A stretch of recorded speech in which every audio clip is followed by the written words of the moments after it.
പേര് ഐഷ മെഹറിൻ. ഇപ്പൊ 11 വയസ്സായിട്ടോ. അവൾക്ക് 2 വയസ്സും 2 മാസം ആയപ്പോഴാണ് ഇവളിൽ ചില മാറ്റങ്ങളൊക്കെ കണ്ടു തുടങ്ങിയത്.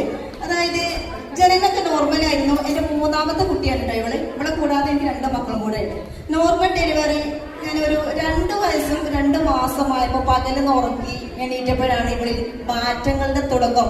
ഇവള് കണ്ണ് നിലയിലാക്കുക, കൈ കാലൊക്കെ ശേഷിയില്ലാണ്ട് ഇങ്ങനെ ഒരു എന്തോ പോലെ ബാലൻസ് ഇല്ലായ്മ. അങ്ങനെ ഞങ്ങൾ തൊട്ടടുത്ത ഗവൺമെന്റ് ഹോസ്പിറ്റലിൽ കൊണ്ടുപോയി. അവിടുന്ന് ഡോക്ടർ പറഞ്ഞു കുട്ടികളല്ലേ നോർമലിട്ടാൽ ശരിയാവും. പക്ഷെ അത് ശരിയാവല്ലാതെ അവളെ ഈ ഒരു ബിഹേവിയർ അത് ഓട്ടിസം അവസ്ഥയിലേക്കുള്ള ഒരു തുടക്കമായിരുന്നു. എനിക്ക് സത്യം പറയുകയാണെങ്കിൽ ഓട്ടിസം എന്ന വാക്കിന്റെ അർത്ഥം പോലും അറിയില്ല കേട്ടോ. എന്താണ് ഇതെങ്ങനെ ചികിത്സ ഉണ്ടോ, ഇതൊരു അസുഖമാണോ ഒന്നും എനിക്കറിയാം. പക്ഷെ ഓട്ടിസം ഒരു അസുഖമല്ല, ഇതൊരു അവസ്ഥയാണ്. പ്രത്യേക കഴിവുകളുള്ള ഒരു കൂട്ടം കഴിവുകളുള്ള മക്കളാണ് ഇത്തരം മക്കള്. എന്റെ മോള് പാട്ടിലാണ് അവൾക്ക് ഏറ്റവും ടാലന്റ്. കാരണം അവള് പാട്ട് പാടുമ്പോൾ മാത്രം സൈലന്റ്, അല്ലാത്ത സമയത്ത് മൊത്തം വയലന്റ്, പിടിച്ചാൽ കിട്ടാത്തത്ര.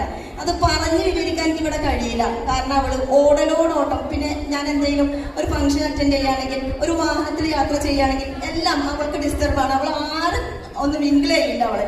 ഞാൻ ഇപ്പൊ ഇങ്ങോട്ടേക്ക് വന്നത് ഞാനും അവൾ ഒറ്റക്കാണ് കേട്ടോ. മലപ്പുറം ജില്ലേന്റെ എന്റെതാ ഞങ്ങൾ വരുന്നത്. ഫസ്റ്റ് എക്സ്പീരിയൻസ് ആണ് ട്രെയിൻ ഇത്രയും ദൂരം യാത്ര ചെയ്തത്. നിങ്ങളൊക്കെ കാണാനും, പ്രത്യേകിച്ച് ഹാജറമ്മ അതുപോലെ ഇവിടുന്ന് പേരൻസ് ഒക്കെ ഞങ്ങളൊരു കുടുംബം പോലെയാണ്. ഞങ്ങളെ സങ്കടം ഞങ്ങൾക്ക് ഇവിടെ തന്നെ ഷെയർ ചെയ്യാൻ പറ്റൂ. ഞങ്ങളെ കുട്ടികളെ ഏറ്റെടുക്കാൻ ഇത്രയും സ്റ്റുഡൻസിന് ഞങ്ങൾക്ക് വേണ്ടി നിങ്ങൾ ഹെൽപ്പ് ചെയ്യാന്ന് പറഞ്ഞാൽ ഒരു ബിഗ് സല്യൂട്ട്. കാരണം അത്രത്തോളം നിങ്ങൾ ഞങ്ങൾ സ്നേഹിക്കുന്നെന്ന് പറഞ്ഞാൽ വളരെയധികം സന്തോഷം. പിന്നെ ഇവള് ഒരു സാധാരണ കുട്ടിയല്ല എന്ന് പറഞ്ഞല്ലോ. 6 ഭാഷയിൽ പാട്ട് പാടും. 7ാമത്തെ ഭാഷ പഠിച്ചുകൊണ്ടിരിക്കാം. ഞാൻ നേരത്തെ ഇവിടെ പറഞ്ഞിരുന്നു.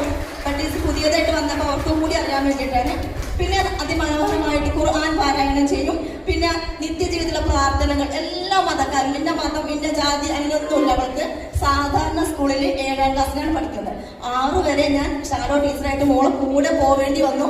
അതെന്താണെന്ന് വെച്ചാൽ 1ാം ക്ലാസ്സിലെ എക്സ്പീരിയൻസ് ഞാൻ ഷെയർ ചെയ്യാം.